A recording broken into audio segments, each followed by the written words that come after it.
Hi, I'm Janine Rose M. Under from BS81A from the group of Cwts, and this is the topic that has been given to me: the role of youth in disaster risk preparedness and the management.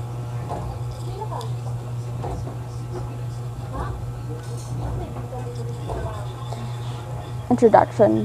Youth can contribute significantly to the disaster recovery and preparation. So, as a youth,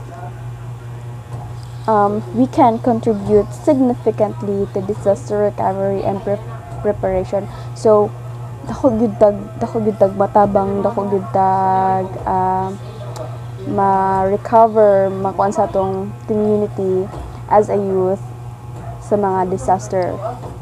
Participating in disaster planning and recovery can help young people become more aware of dangerous circumstances that might arise in their community and educate them how to react in variety of catastrophes.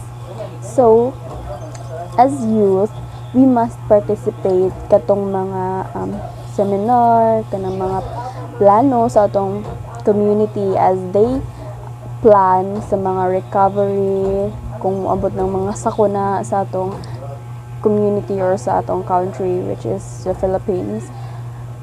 And if ano to na plano, maka-learn na sila kung saan pag-prepare sa mga maabot na disaster. So dili na mag-cramming, dili na mag-panic. So they will know, kabalo na sila sa ilahang himuon, and they will educate others how to react from the disaster.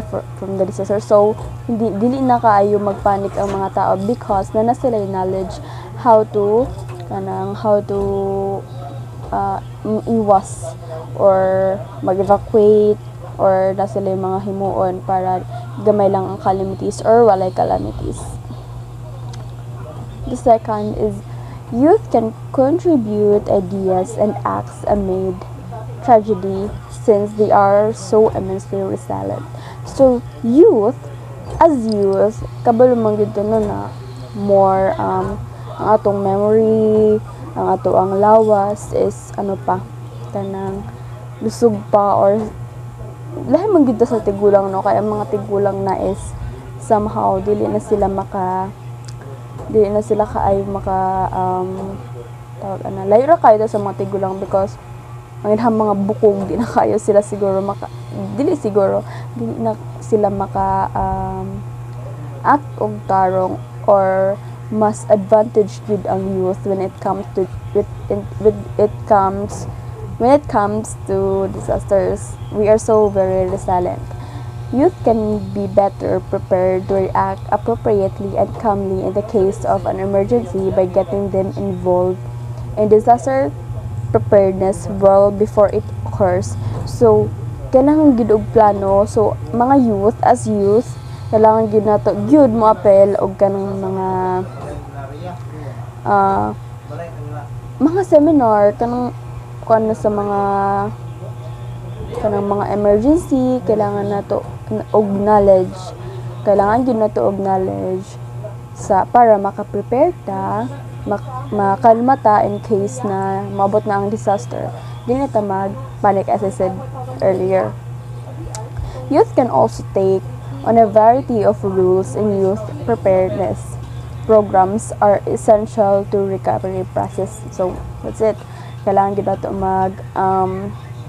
participate sa mga program, lalong-lalo na when it comes to disaster preparedness. They might help communities map the risk and protective characteristic, or they might assume executive roles and initiatives. So as youth, kabalo man gyud tanunang atong memory is mas higher pa siguro, no, sa mga tigulang. Kay as youth, di ba, naman gyud ang mga tigulang makakalimutin na. So makalimot na sila daw silang buhaton, magpanik na sila daw unsay unahon, or ilahabang, di ba, magpanik na sila, di nila mauna ilaha kinabuhi kay tungod tighanin na sila gipanghimo. So it is better if kabulo silang himuon during and after the disaster. Therefore, being prepared to handle a medical emergency takes you that much closer to saving someone's life. So, sa mga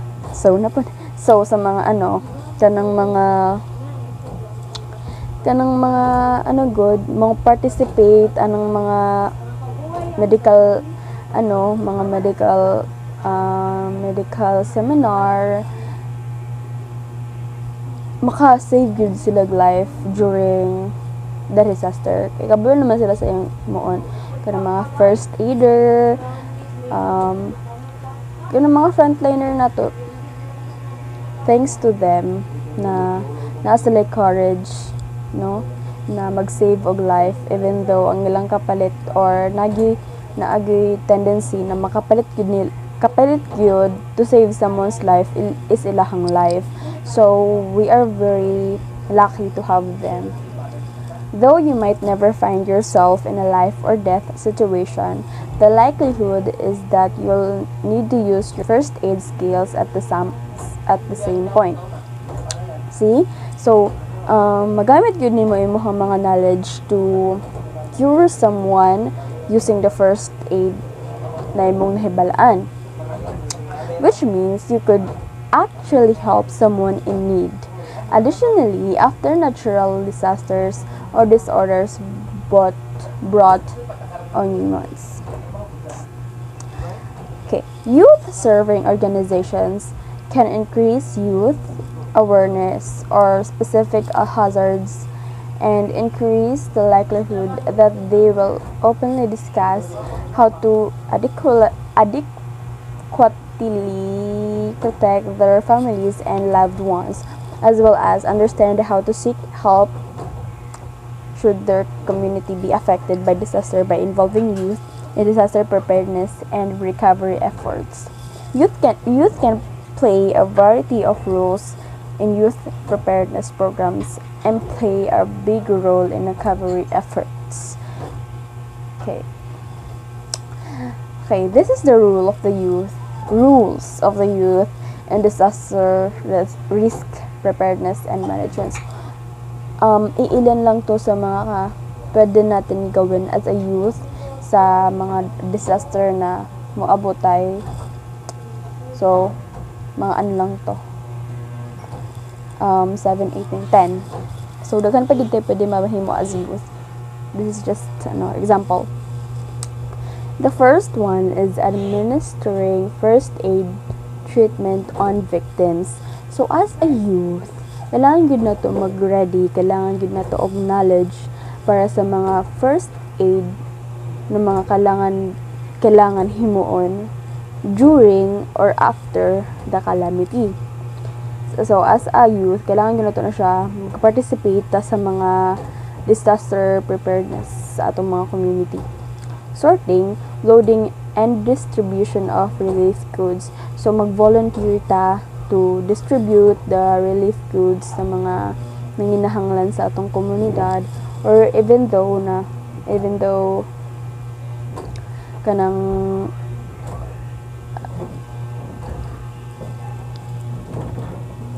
and the third one is comforting and assisting their rehabilitation.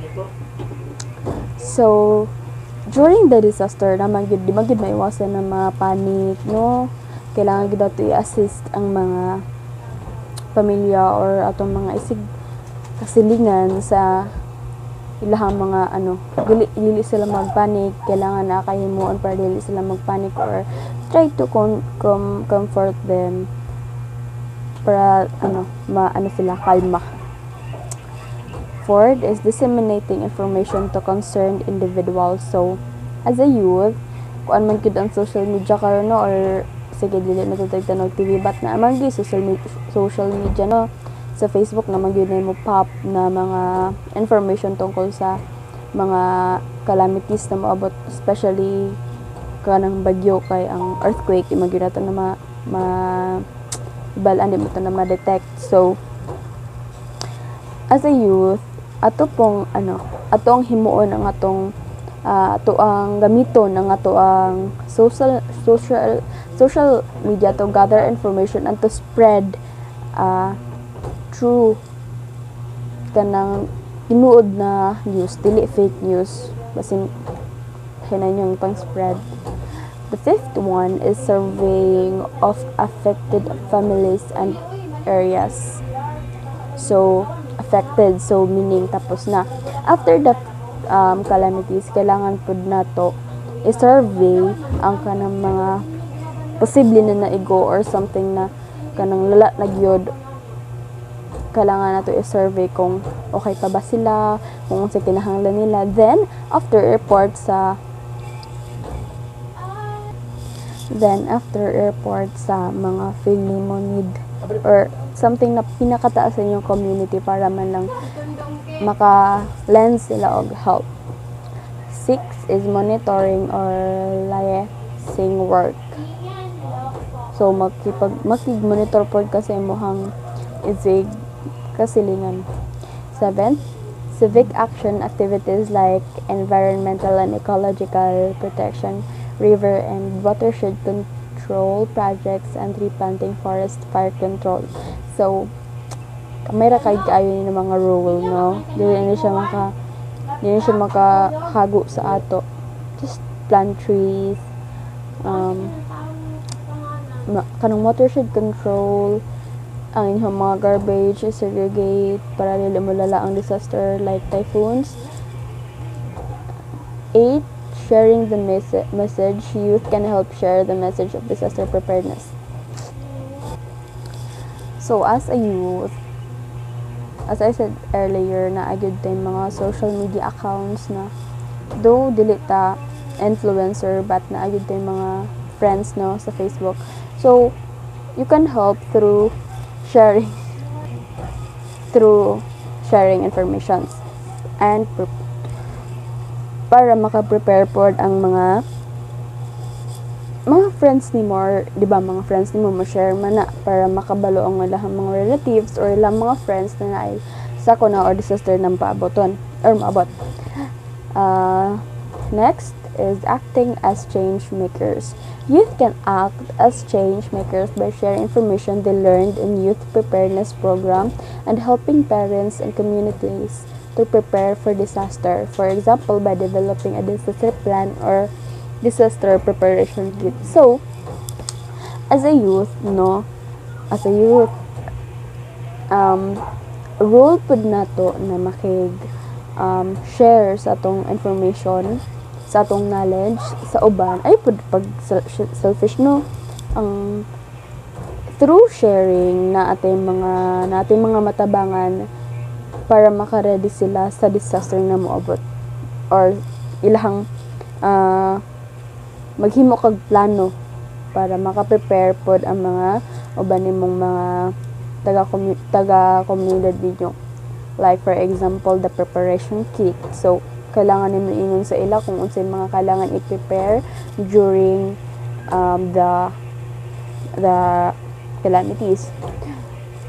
Next, bringing creativity. Youth can bring creativity and resourceful ideas to disaster preparedness effort. So, nagid tay mga rule, no, as a youth, di gyud nato na siya kuan okay na kanang low kag IQ, pero that doesn't mean na wala na kay matabang sa atong community, no.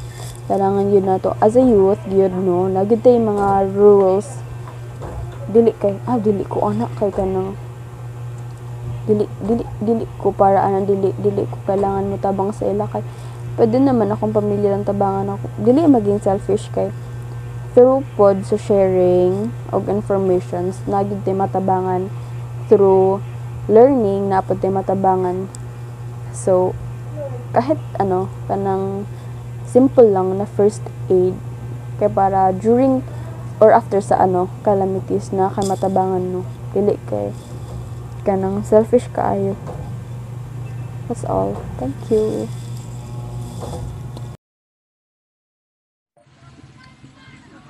Likewise, the concerned youth development ages should unstable coordination and like ages to be set before During after Bury sister leadership in the youth development ages in order to succeed in their chosen endeavor should plan the chosen activities ahead before any calamities strikes, join or participate in training exercise on disaster and relief operation.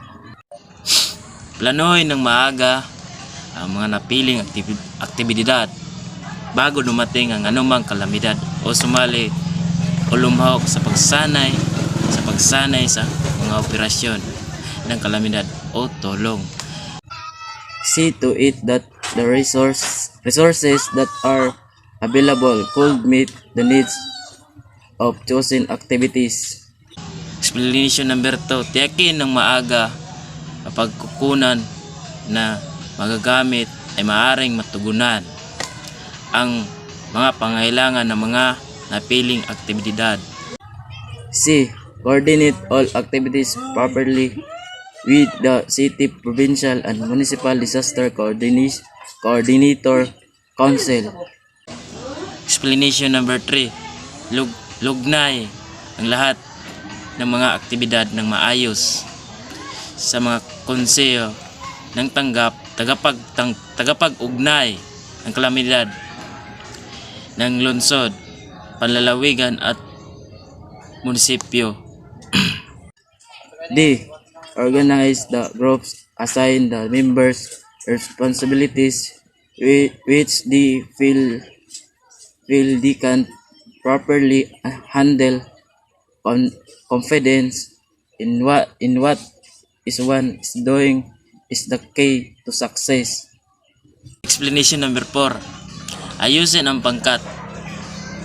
Italaga ang mga responsibilidad ng mga membro sa tingin nila ay kaya nilang hawakan ng maayos ang tiwala sa kung ano ang ginagawa ng isang susi sa tagumpay.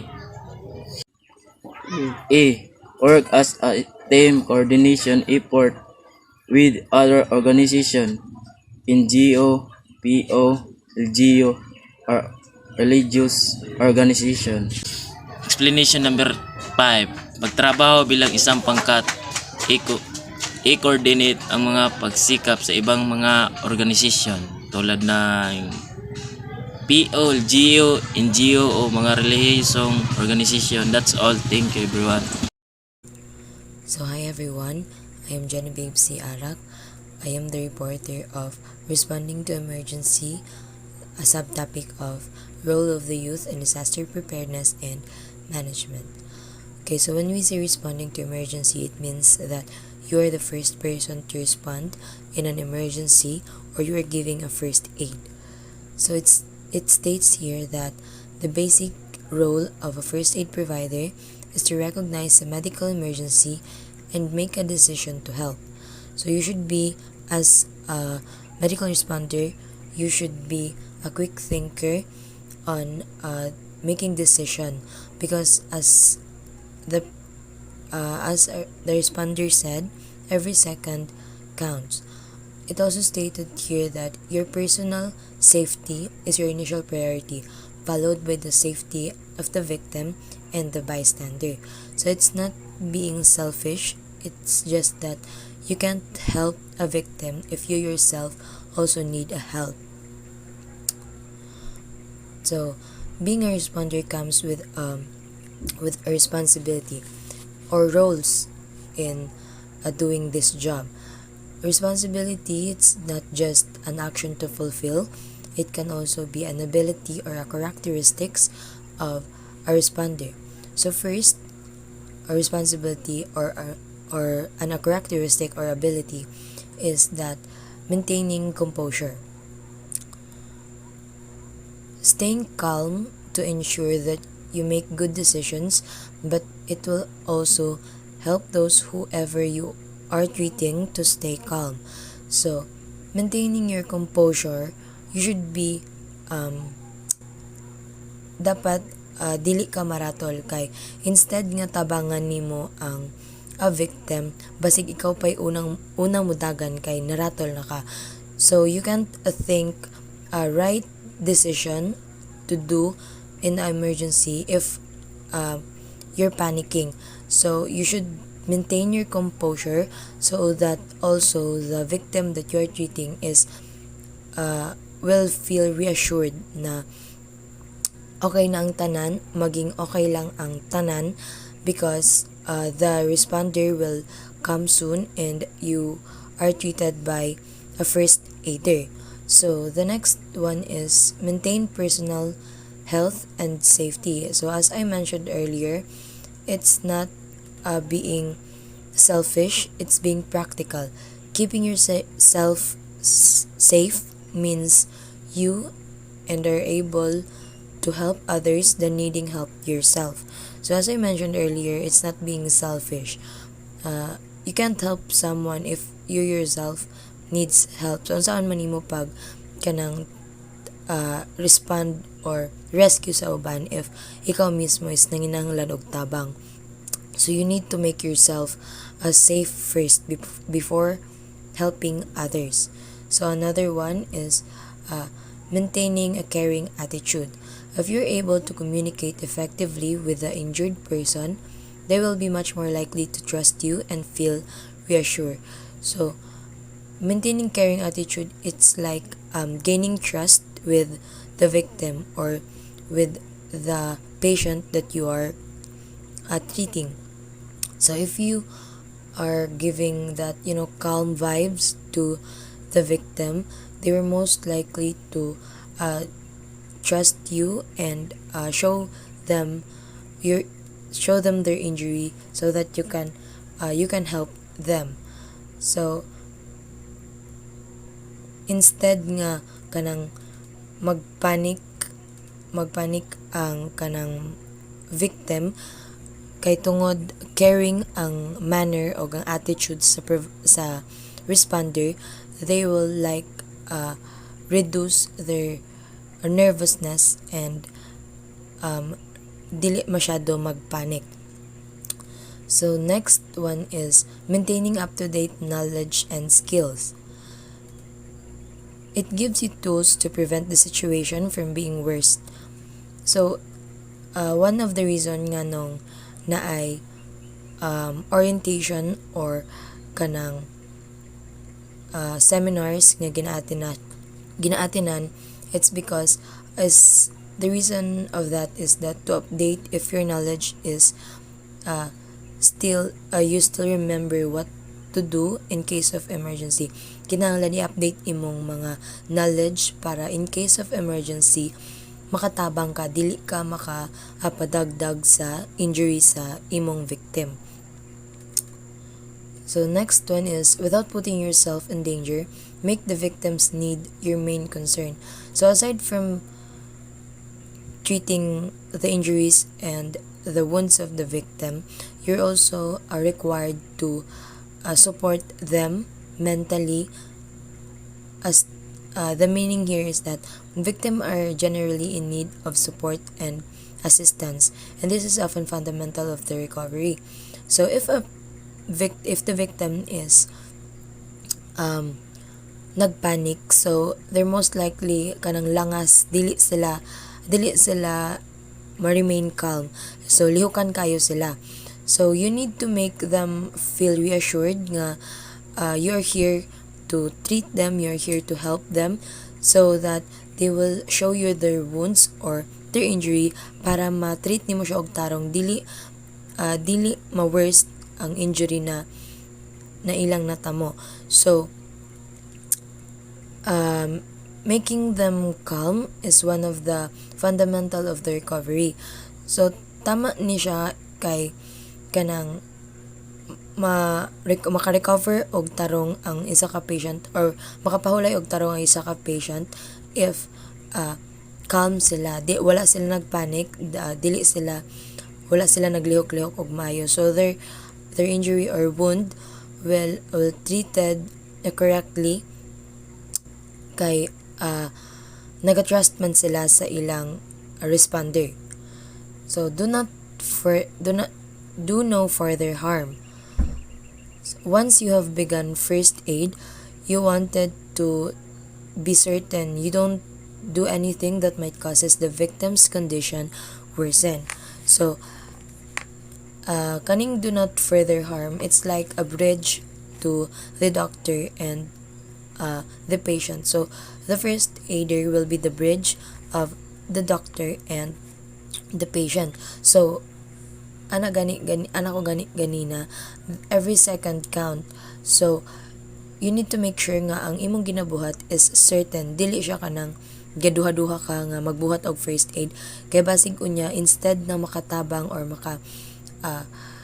makapalong last pa ka sa survival sa imong victim, ikaw noon makapatay sa imong victim, kay dili ka sure kung tama ba imong ginabuhat nga first aid, dili ka sure kung good ba imong ginabuhat or tama ba imong ginabuhat. So you need to make sure nga certain or tama imong first aid nga gina-apply sa imong victim, so that when the doctor came, you can prolong the life of the victim. So again, responding to emergency is that those were the steps on how do you respond or what should you do in case of emergency. Kay as ingon gani, emergency, it is an unexpected event nga nahitabo. So those were just the tips on how you should respond to an emergency, even if you are not a professional first aider or a medical responder. So now we will gonna discuss the emergency action steps, another subtopic of roles of the youth in disaster preparedness and management. So what is emergency action step? Emergency action steps are intended to help the first aid provider respond to an emergency and manage life-threatening problems of an airway, breathing, and circulation in a victim of any age. Whenever you recognize an emergency, you should assess the scene for safety. Pause for a moment as you approach the victim. If the scene is not safe or at any time become unsafe, get out. So I've discussed earlier the steps or how to respond in an emergency. Now we're going to discuss the what to do if you experience or unexpectedly encounter an emergency. So if you're at the scene, before moving the victim, you need to look around if the surrounding or the scene if unsafe or safe. If it is safe, then let the victim stay there. But if the scene is unsafe, you better get out, because there might be an aftershock or another emergency that might happen. So to avoid further injury, you need to evacuate or get out of the scene. So it is written in the procedure detailing the appropriate response to various types of emergency. So this emergency action step is designed to provide guidance for life safety during an emergency or incident. It is to minimize the effect of the incident on persons, property, and environment. So if you happen to encounter an emergency, after you look around and assess if the surrounding is safe or unsafe, you need to assess the victim. So how to assess the victim?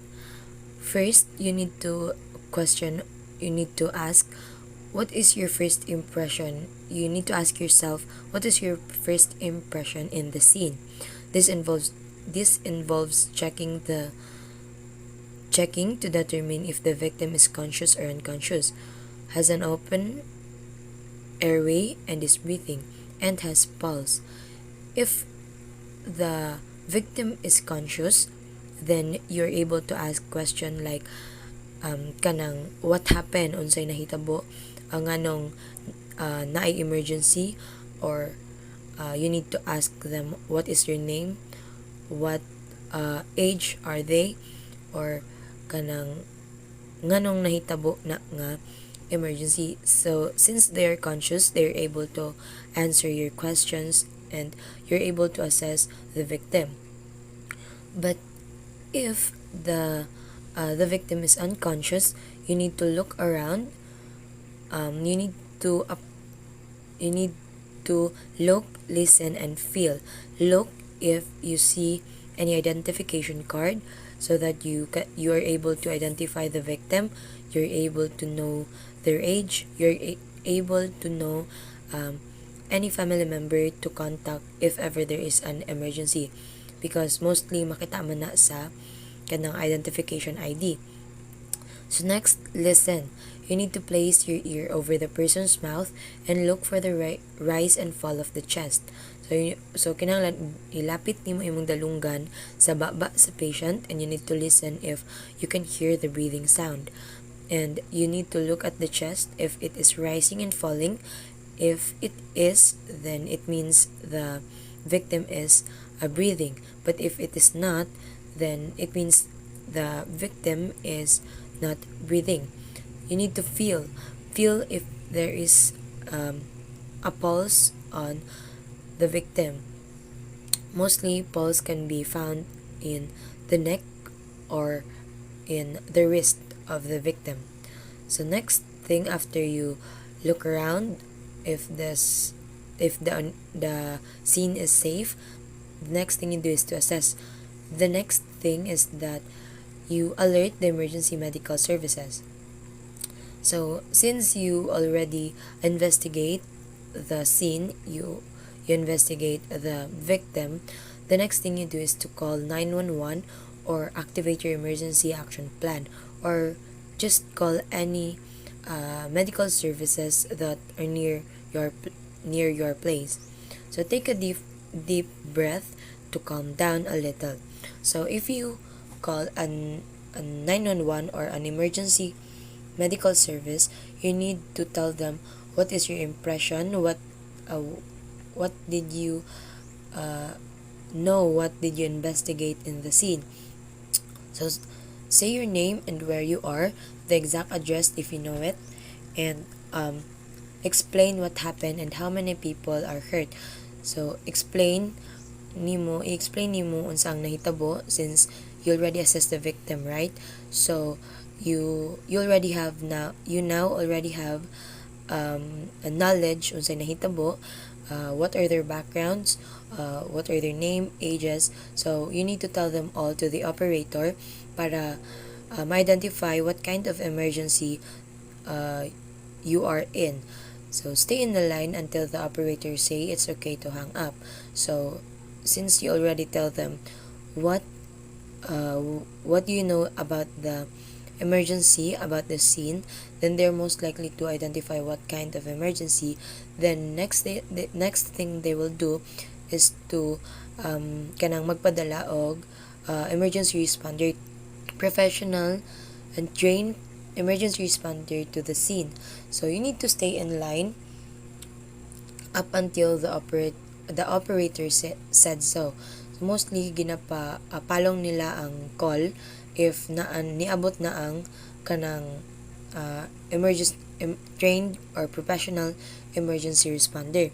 So you need to stay in line if in case na ay another aftershock or another emergency nga mahitabo, so you can inform them and tell them what are those emergency that might come.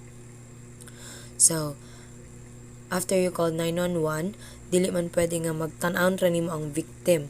So yes, you do not worsen the injury, but you have to help to prolong the life of the victim. The person should not be moved unless he or she is at risk of being further hurt. So if the victim is conscious, you need to let them rest or lay on the safe area. But if the victim is unconscious, you need to clean the environment or clean environment from being unsafe, or like remove some debris that is not affecting the victim. So you need to assist the person who become injured in the event of an accident or emergency situation until the help arrive. Provide first aid for any injured people. Move any people who are injured away from the further danger. Don't try to move a person who is unconscious after an accident. So, it was stated here nga dili nimo tangkogon ang kanang unconscious nga tao kay basig if they are experiencing neck or spine injury, masamutan hinuon nimo ang injury. So you need to wait for the help to arrive before moving the victim. So on checking the victim's airway, breathing, and circulation, we need to follow the ABC steps. So what does ABC step stand for? Stands for A stands for airway, means open airway. If unresponsive, tilt head or lift the chin. So open airway, it means kanang nagaginhawa ba siya. So if wala siya naginhawa and he or she is unconscious, you need to tilt his or her head and lift their chin. So after you do the A procedure, you need to do next the B, the breathing check. Look, listen, and feel for at least 5 seconds. So you need to look if the chest is rising or falling. Listen, kanang iduol nimo imong dalunggan sa mouth sa victim to hear if they're breathing, if you can hear the breathing sound. And listen to the pulse if naay pulse ang victim for at least 5 seconds. Dili dapat siya mulampas og kanang 10 seconds. But if naminaw na ka within 5 seconds and the victim is still unresponsive, kanang wala pa kay nadungog nga breathing, you need to look for, the next thing you do is C stands for circulation. Look for and control severe bleeding with direct pressure. So look around the body of the victim. If na ba kay makita nga severe bleeding or severe wound, you need to apply pressure on it, or you need to find something that can apply pressure on it. So if daghan mo dira sa scene, you need to find someone to put pressure on the wound or kanang put pressure on the injury or the bleeding of the victim. So since after you do the step 2, step B, wala pa man nimo na dungog nga kanang naginhawa na siya. So after nimo butangan og pressure, you need to perform a CPR. So if you don't know if you don't have any background on how to do, any knowledge on how to do the CPR, you just need to stay in line with the operator and put pressure on the wound and do the tilt head and lift chin process. Don't do CPR if you don't know anything, kay basig masamutan na nimo, mamatay hinuon ang victim. So you need to wait for the properly trained professional to do the CPR. So nganong namaning ABC steps? So you need to follow that ABC steps kay para ma-make sure nato nga dili nato masamutan pagpalisod-lisod ang victim. Instead nga maka-help, masamutan hinuon nimo ang victim kay wala ka nag-follow sa ABC step. So halimbawa, if unahon nimo pag buhat ang letter B step, the breath checking step. So you need nag-look, listen, and feel na ka. Kita na nimo ang chest, wala man siya nag-rise and fall. Naminaw na ka sa baba sa victim, wala man gihapon siya, wala kay nadungog nga breathing sound. Nag-feel na ka walay pulse gihapon. So imong gitagaan og CPR kay kabalo man daw ka mag CPR. So imong gitagaan og CPR. So unya diay to mali imong gibuhat, nasamutan nimo na injured nimo ang victim. kay nagpataga kaghatag og CPR nga unta i-tilt ra nimo ang head and lift ang chin. Wala man ka nagbuhat og kanang step A, didiretso kag step B, mao mali imong procedure. Na-injured noon nimo ang victim. Mao na ang importance sa A, B, and C step. Masunod-sunod nimo ang step properly ug maka-prolong ka sa life sa victim until the help arrive. So sa C, sa circulation, 'di ba anak ko ganina if dili ka kabalo mag CPR, you need to put pressure on the wound or on the bleeding of the victim. So if dili ka kabalo, you need to wait for the trained professional, right? But if kabalo ka, you perform the CPR step properly. And the CPR test will be further explained by my group mate, Mr. Christian Bacos. Hello everyone, my name is Christian Bacchus and I am the next reporter of the group IT Elites. And my topic is all about CPR steps. First thing is, what is CPR? Cardiopulmonary resuscitation, or CPR, is an emergency procedure that can help save a person's life if their breathing or heart stop.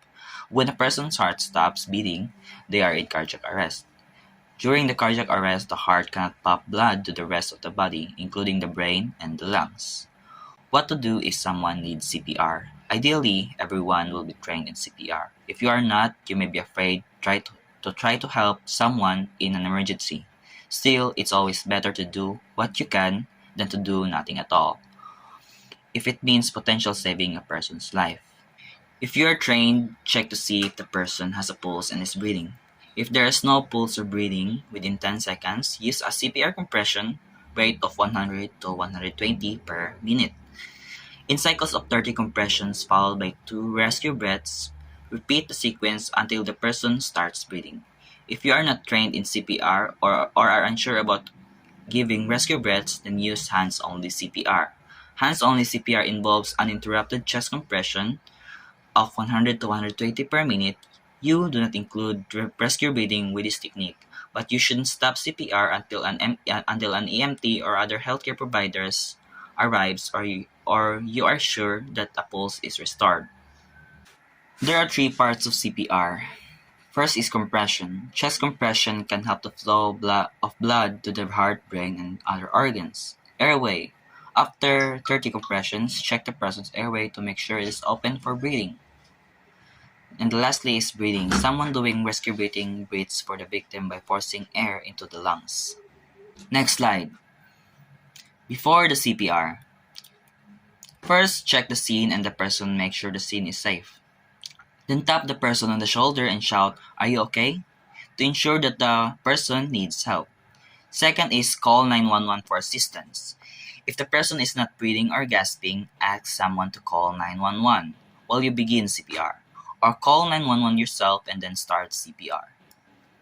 Third, open the airway. With the person lying his on her back, tilt the head back slightly to lift the chin. And lastly, check for breathing. Listen carefully for no more than 10 seconds for sounds of breathing. If there is no breathing, begin CPR. What to do before performing CPR? Time is of the essence, but before you attempt CPR on someone, follow these steps. Make sure the environment is safe. There's maybe a fire, a traffic accident, or other dangers could put your own life at risk. Try to wake the person, tap on the person's shoulder firmly and ask, "Are you okay?" in a loud voice. Move on to the next step after the 5 seconds of trying to wake the patient. The next is call 911 anytime a patient won't wake up. Call 911 immediately or ask a bystander to call. Even if you will perform CPR on the spot, it's important to get paramedics to the scene as quickly as possible. Put the person on their back. If it's possible that the person may have had a spinal injury, turn them carefully without moving the head or neck. Check for breathing, tilt the patient's head back to open the airway, and determine if they are breathing. If the patient doesn't take a breath after 10 seconds, start CPR. Next slide.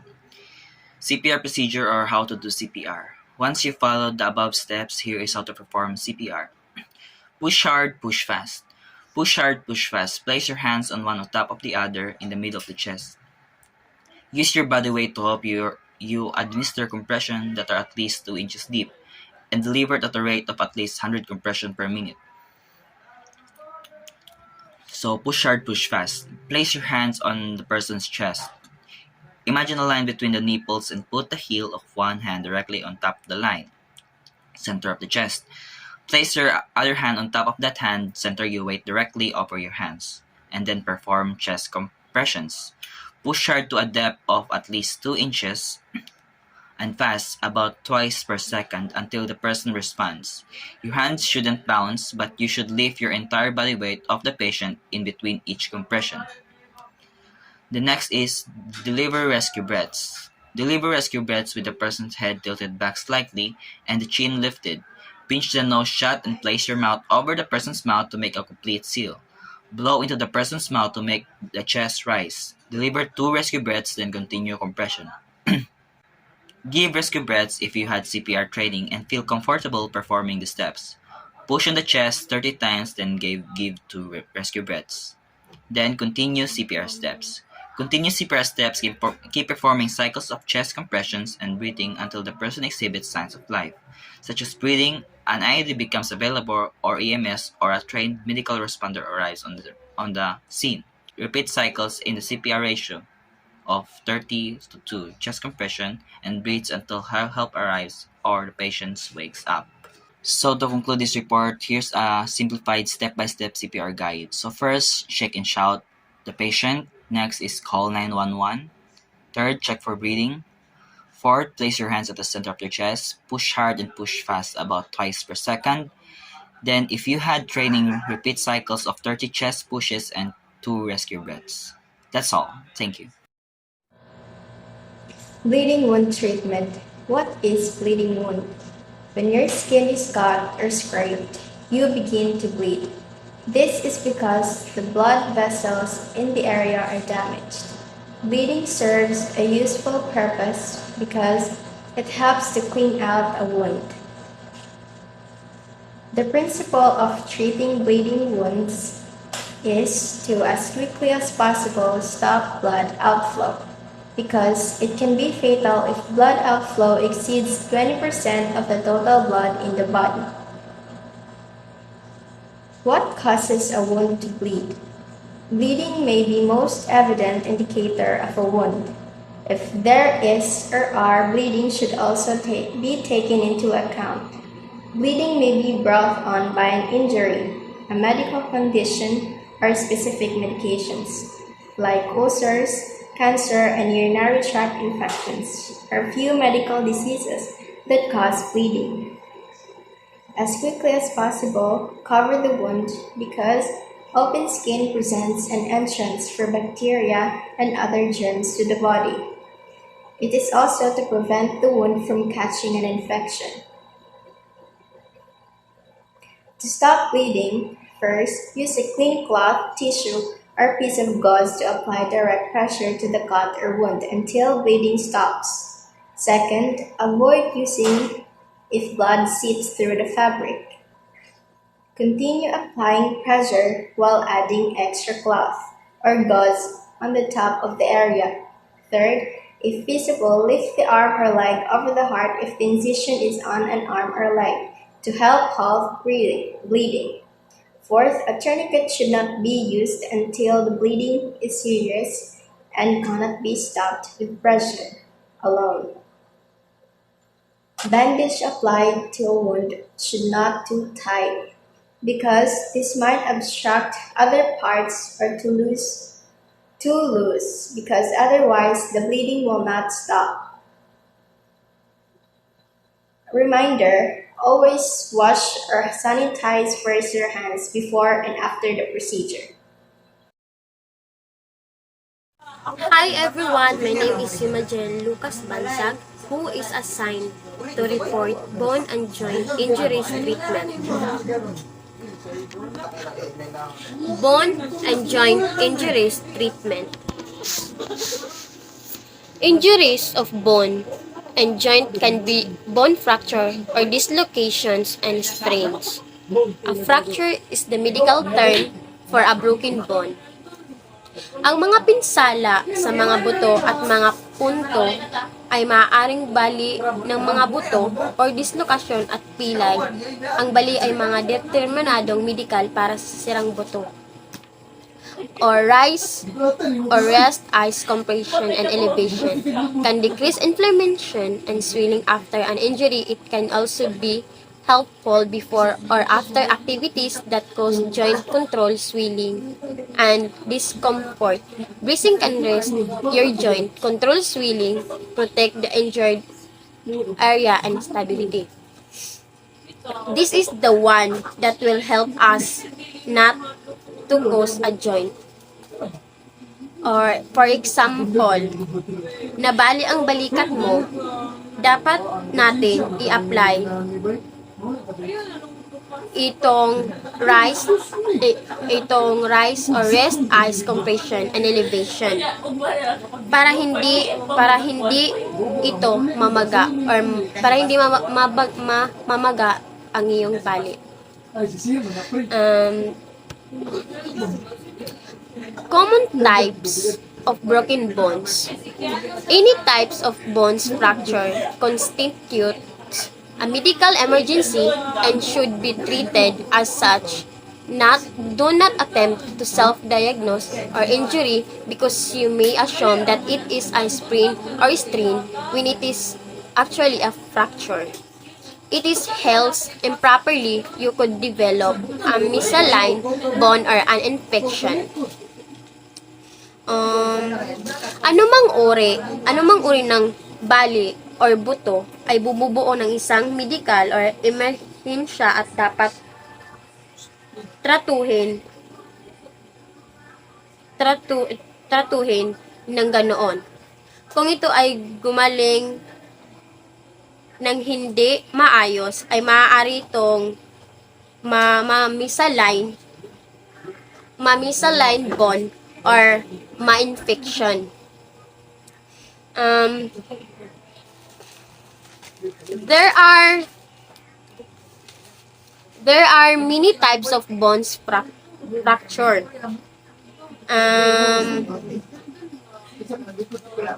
But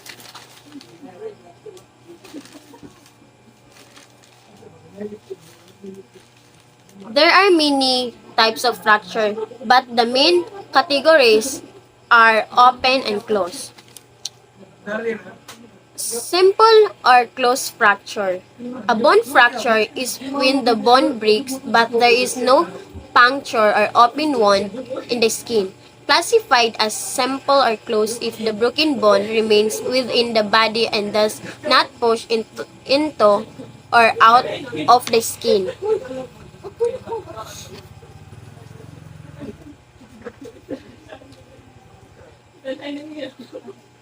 Ang closed fracture ay kapag nabali ang buto or ito ay kapag nabali ang buto ngunit walang nabutas or bukas na sugat ang balat.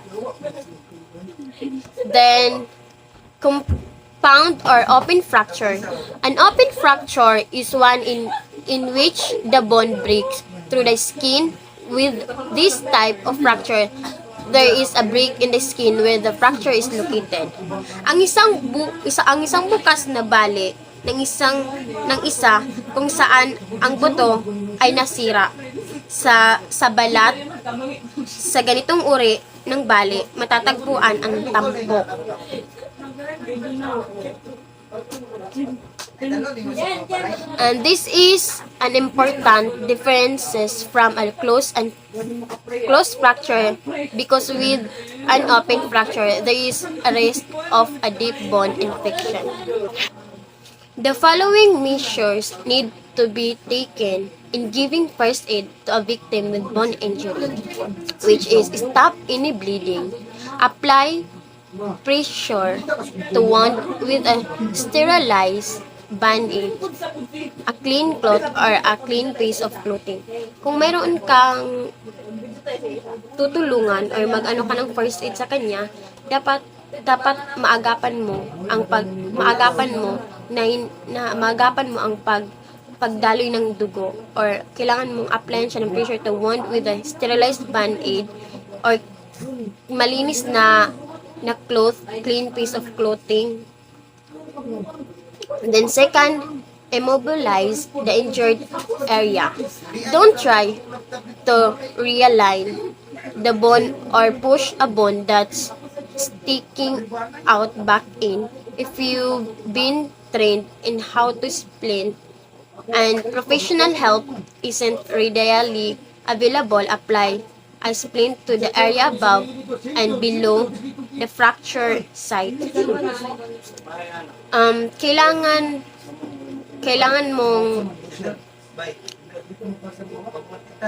Kailangan mong dandanin i-push yung bone, or kung meron tong bali, kailangan mong dandanin na i-push ang bone.